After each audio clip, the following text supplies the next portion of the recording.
Hey y'all. If you don't know, I'm the lady, and I'm just sharing life lessons as I learn them along the way, along my journey.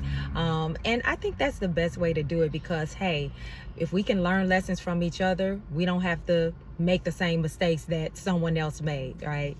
Have you all ever heard that statement? You don't attract what you want, you attract who you are. And usually when I've heard people quote that, it's like, oh yeah.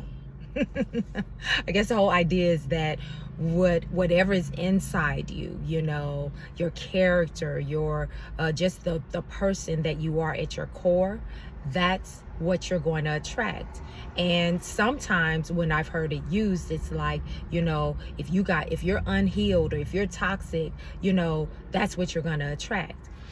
I don't fully agree with this statement. I don't, not to be honest with you. What I've learned in my few plus decades on this earth is that you for sure will attract who you are. So if you're a kind, loving, generous, honest individual, integral person, you're going to attract that. You will. I believe that. You will attract that. You will also attract everything else. You are not immune from attracting, those who are the opposite of those things. Just like someone who is not a very good person can attract a good person for various reasons. So I truly believe that it's not just about what's inside of you. Ladies, have you ever been anywhere and one moment a homeless guy is asking you for some change, and then the next moment he flirting with you, telling you how good you look and how good you smell and all of that? If nothing else, that proves that you clearly are not homeless. You clearly are not in alignment with this person, but yet you still attracted that. You still attracted someone that is the opposite of you. So that's just the reality of it. I don't think we need to be naive about some of these little cutesy statements that are out here. Now, what I am in more alignment with is when someone shows you who they are, believe them the first time. Usually we leave out that last part, the first time. That's a Maya Angelou quote, okay? The first time. Because if you don't believe them the first time, then you will find yourself going around the treadmill, around the merry-go-round, bumping your head on the same brick wall multiple times because for whatever reason, you wanted to give it a chance. You wanted to give grace. And we all need grace. Trust me, there is no one perfect. I'm not perfect. You're not perfect. So yes, there is a place for grace.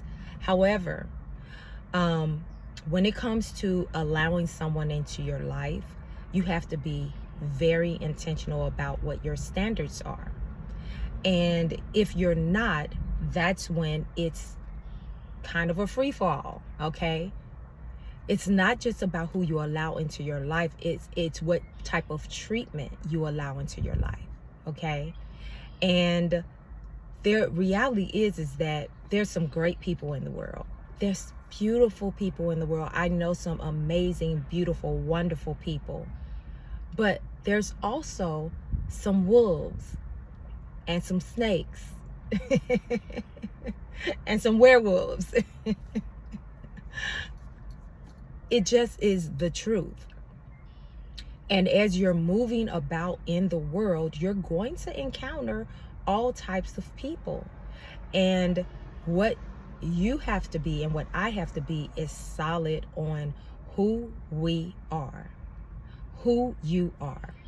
Now, the whole thing about being what's inside of you, make sure that you're working on yourself. A lot of times, we like to make sure that the outside is prettied up.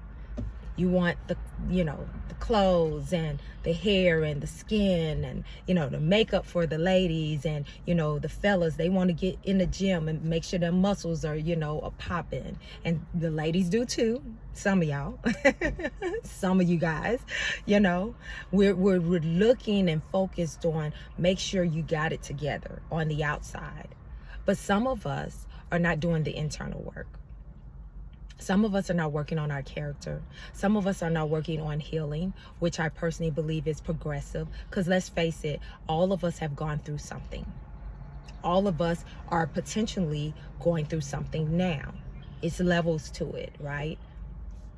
But for those who are going through or have gone through traumatic experiences, etc., and are not doing the work, what ends up happening is those individuals ends up vomiting on other people. They go from person to person to person, vomiting on them and deflecting upon them their issues. And you know that you're doing this, and I'm talking to the person that potentially is doing this to others. If you never take self-reflection, if you cannot even say, okay, wait a minute, what was my part in this? Was there something that I could have done differently?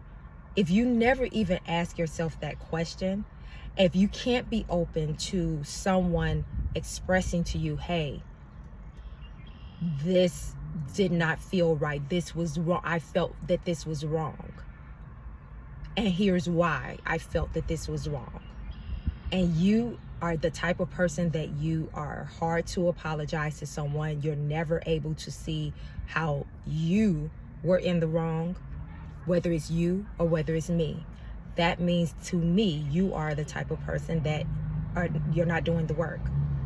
Because guess what? Everybody is wrong sometimes. Everybody is wrong sometimes.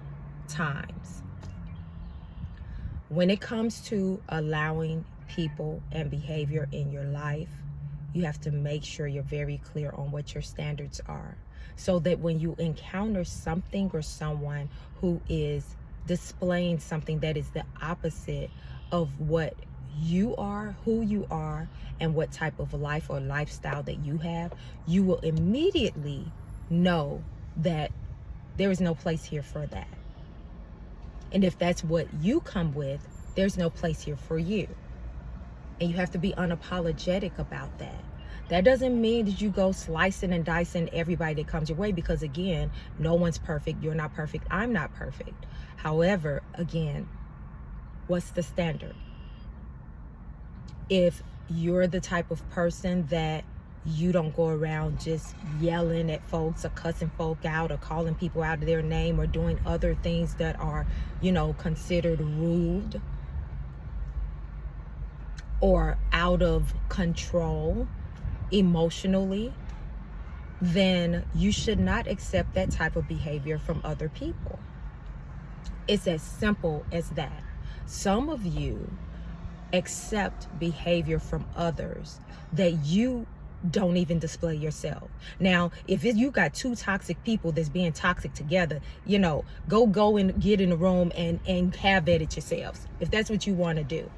But if you're a person that you're not a toxic person, you're a peaceful person, etc., and you choose to allow toxicity into your world, you have lowered your standard, because that's not what you're offering. So you do not need to accept that. I remember I was very young. I had to be 5 or 6, like that young. And I was visiting my father. Now, at that time, I was dealing with some things. It was yet one of those early crossroads moments in my young life where my parents had recently divorced. I was upside down. I didn't know who I was, obviously, and I was kind of in a hurtful place. And my father, I was visiting him, and he observed me allowing another kid to bully me. Now, they weren't physically like fighting me or jumping on me, but they were being unkind. They were talking to me crazy, treating me, crazy. They were not being nice. And I was allowing it. I was allowing it. At that time, I think the way that I was dealing with some self-image things at the time. And so with that being the case, my father observed this and he pulled me to the side, and I'll never forget what he told me. He said, "Don't you ever let someone treat you that way. Don't you ever allow someone to speak to you that way. Always stand up for yourself." And when he said that, it hit me in my little chest. And I felt so badly for allowing it, because I knew something was wrong with it. I didn't have words for it, but I knew something was wrong with it. But when he said that to me, it validated me. And it was super dramatic. I ran into his lap and I just started busting out crying. Because, I was dramatic even then. But I never forgot that lesson. You're not better than anyone, but you're not beneath anyone. Do not ever let someone talk down to you, disrespect you, dishonor you. And that doesn't mean that you have to go around being ignorant and, fighting the power left and right. But it does mean that you have a standard for how you're treated. And if someone is coming with something besides that standard, then it's a no-go, unapologetically. Just remember that. Just remember that. Standard. All right? Next time.